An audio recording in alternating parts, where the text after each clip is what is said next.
ये है ABPL digital network और आप देख रहे हैं ABPL न्यूज। नमस्कार, मैं रिया तोमर, आपका स्वागत है ABPL न्यूज में। चलिए शुरू करते हैं खबरों का सिलसिला।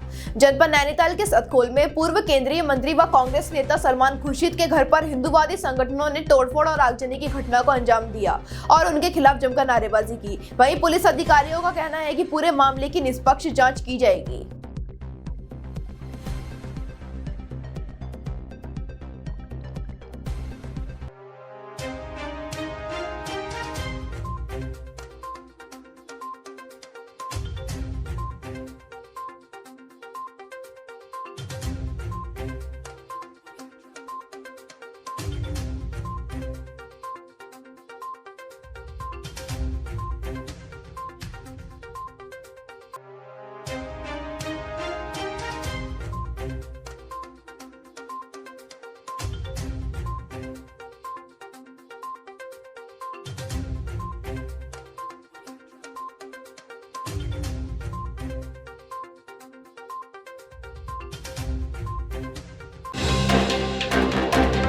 राष्ट्रीय राजमार्ग 125 में हुआ बड़ा हादसा। दिल्ली से पिथौरागढ़ स्विफ्ट कार आ रही थी, वहीं वाहन गहरी खाई में गिरने से 2 लोगों की मौके पर ही मौत हो गई। हादसे की सूचना एक दिन बाद मिली। बताया जा रहा है कि वाहन में 3 लोग सवार थे, जिसमें अभी तक 2 बॉडी रिकवर हो चुकी हैं।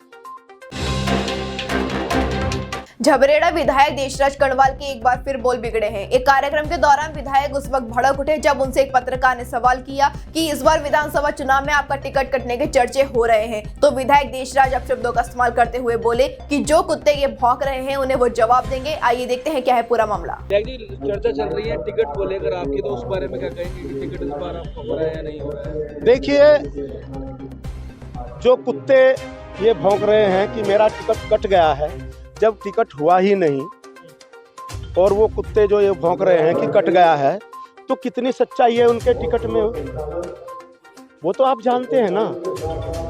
किसी के भौंकने से, कुत्तों के भौंकने से मेरा टिकट नहीं कटने वाला। अगर जब मुझे मिला ही नहीं तो कटेगा कहाँ से? हमारी पार्टी में टिकट सर्वे के आधार पर होता है। सर्वे में जिसका नाम पहले नंबर पर होता है उसके पहले नंबर पर विचार किया जाता है, जिसका दूसरे नंबर पर होता है दूसरे नंबर पर विचार किया जाता है। और मैं उसका चाहूंगा कि आप उस पर फोकस भी करें। जितने भी विधायक है, जनप्रतिनिधि है, उनकी भाषा पे संयम नहीं रहा है। आप जिस तरीके से कह रहे हैं, तो भाषा पे संयम रखना, क्योंकि लोकतंत्र को भी बचाना है। लोकतंत्र के लिए चिंता का विषय है भाषा पे संयम ना होना। आप क्या सोचते हैं इस बारे में? बिल्कुल, बड़ा दुख होता है जब आप इस तरह के सवाल करते हैं। आप टिकट कट रहा है, आपको किसने कहा? ये किसने अधिकार दिया ये सवाल पूछने का? हाँ, तो आप जो सवाल करोगे मैं उसका उत्तर दूंगा और सटीक उत्तर दूंगा। और ये बात सुनो, मैं बिल्कुल एकलव्य ने इतने तीर मारे थे कि उस कुत्ते का मुंह बंद कर दिया था। मुझे एकलव्य बनना पड़ेगा और इतने तीर मारूंगा कि वो भौंक नहीं पाएंगे जो कुत्ते भौंक रहे हैं। मैं फिर दोबारा इस बात को कह रहा हूँ, और जब मुंह तीरों से भर जाएगा ना, तो आवाज मुंह से नहीं कहीं और से आएगी। लोकतंत्र में आप ये मानेंगे कि आपकी लेजिस्लेटिव असेंबली का हिस्सा है, अगर लोकतंत्र में अपोजिशन नहीं होगा तो लोकतंत्र चलेगा कैसे? तो वही लोग अगर कह रहे हैं तो, लेकिन तथ्यात्मक मुद्दे लेकर के आए, ऐसे विधायक को लेकर के आए जिस विधायक ने मेरे से ज्यादा विधानसभा में विधायी कार्य किए हों, जिस विधायक ने मेरे से ज्यादा विकास कार्य कर रहे हो, उस विधायक को मेरे सामने लेके आओ, उसको मैं प्रणाम करूंगा। अगर मेरे से ज्यादा किसी ने नहीं किए हैं तो किसी को उंगली उठाने का मेरे खिलाफ हक नहीं है। रुड़की में भाजपा नेता और शहर के प्रसिद्ध हकीम टेक बल्लभ के द्वारा पत्रकारों के सम्मान में एक कार्यक्रम आयोजित किया गया, जिसमें मुख्य अतिथि के तौर पर वरिष्ठ पत्रकार उमेश कुमार शर्मा ने शिरकत की। वहीं कार्यक्रम में बड़ी संख्या में पत्रकारों ने भाग लिया। कहूँगा कि चौथा स्तंभ अगर देखें तो देश में न्यायपालिका के बाद सबसे ज्यादा माना जाता है और जाना जाता है। हमारी न्यायपालिका देश में सर्वोच्च है। पत्रकारों के सम्मान में भी या पत्रकारों के संरक्षण में भी और उनको बचाने में भी न्यायपालिका का देश में बहुत बड़ा हाथ है। जब देश का सबसे बड़ा स्तंभ पत्रकारों की रक्षा के लिए खड़ा हो जाता है तो उस पत्रकार कौम का सम्मान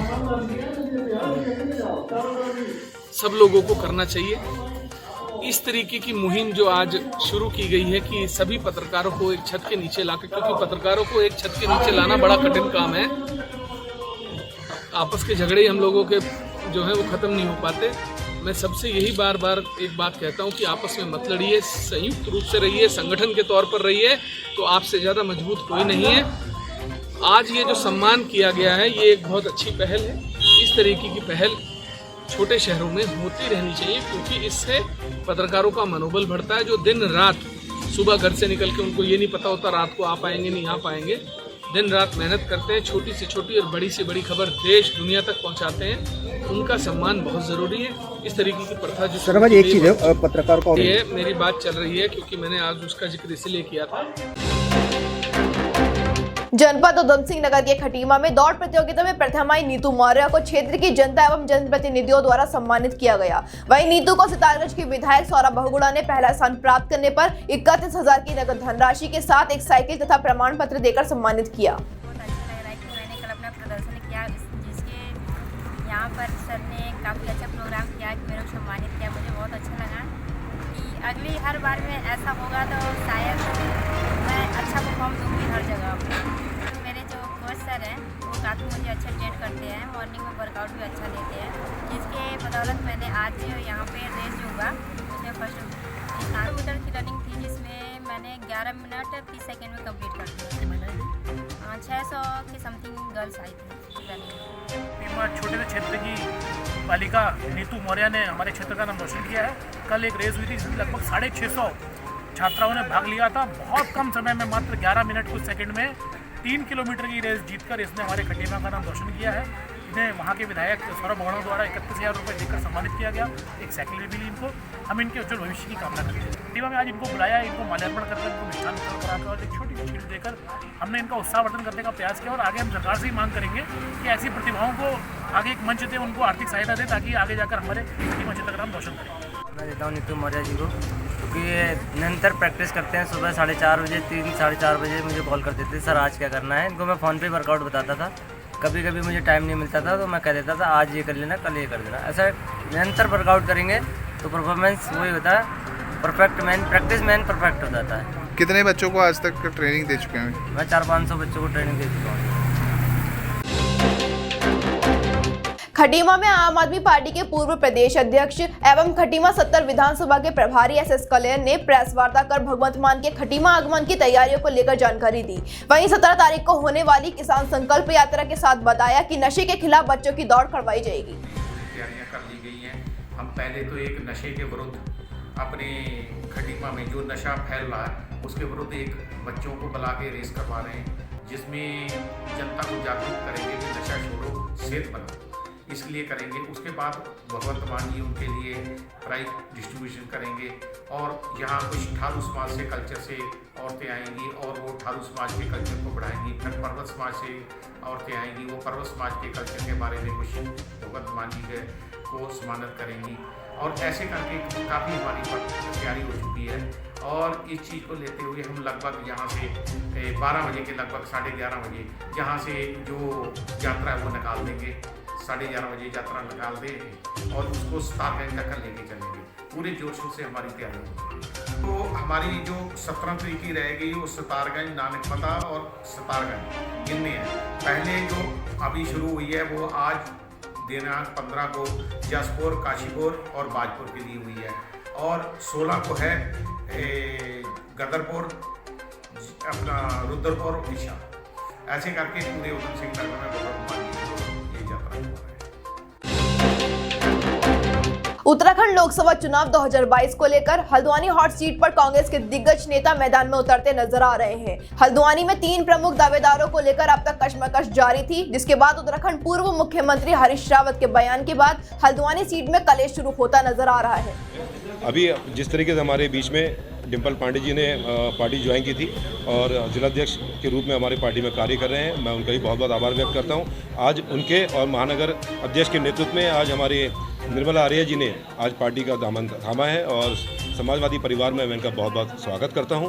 जिस तरीके से मैंने इनकी कार्यशैली देखी थी पिछले और दलों में काम करते हुए और जो नाम सुना था, तो मेरी और डिम्पल भाई की चर्चा हुई थी इस पर, तो आज उन्होंने आज समाजवादी पार्टी ज्वाइन करने पर मैं उनका बहुत बहुत आभार व्यक्त करता हूँ और उम्मीद करता हूँ आगे परिवार को बढ़ाने के लिए समाजवादी इसमें मेहनत करेंगी और लगन से काम करेंगी। कि लोकप्रियता का पैमाना तो तब है जब व्यक्ति को टिकट मिले, जब वो चुनाव में जाता है। अभी ऐसा सौभाग्य कहें या दुर्भाग्य कहें, ऐसा मौका मिला नहीं। तो मैं ये चाहता हूँ कि मौका अगर मिलता है तो मैं ये चाहता हूँ कि सबसे बड़ा जो मुद्दा मेरे लिए रहेगा वो रोजगार का रहेगा। हल्द्वानी पर बहुत बड़ा दबाव है, पहाड़ का भी दबाव है। ये महानगर फूटहिल्स होने के साथ साथ मैं ये चाहता हूँ कि इसके अंदर जो संसाधन नए पैदा किए जाएँ नौकरी को लेकर करके। और दूसरा जाम भी एक बहुत बड़ा मुद्दा है। जाम हल्द्वानी का बहुत बड़ा मुद्दा है। मेरा अगर बस चला तो मैं तो इस हल्द्वानी को जो है एक एजुकेशन हब बनाना चाहता हूँ। बनपुरा क्षेत्र की बात करें तो किस तरह बनपुरा क्षेत्र में रेलवे जो स्टम्प चल रहा है विवाद, उसको लेकर भी आप मैदान में उतरे थे, तो किस तरह से उनको सहारा मिलेगा आपको? देखिए, मैं एक बड़ा स्पष्ट बात बता दें, दमुआ ढूंगा का मुद्दा हो चाहे जो बनपुरा का मुद्दा है, ये दोनों मुद्दे खुद जनित हैं। मैं इसमें ज़्यादा डिटेल पे नहीं जाना चाहता और इन दोनों मुद्दों का हल होना बहुत ज़रूरी है। आप कल्पना नहीं। हल्द्वानी में आज फिर आम आदमी पार्टी को बड़ा झटका लगा। 2022 के चुनाव जैसे जैसे नजदीक आते जा रहे हैं, वैसे ही आम आदमी पार्टी छोड़कर लोग समाजवादी पार्टी में शामिल हो रहे हैं। वहीं आम आदमी पार्टी की प्रदेश सह सचिव निर्मला आम आदमी पार्टी को छोड़ समाजवादी पार्टी में शामिल हो रही हैं।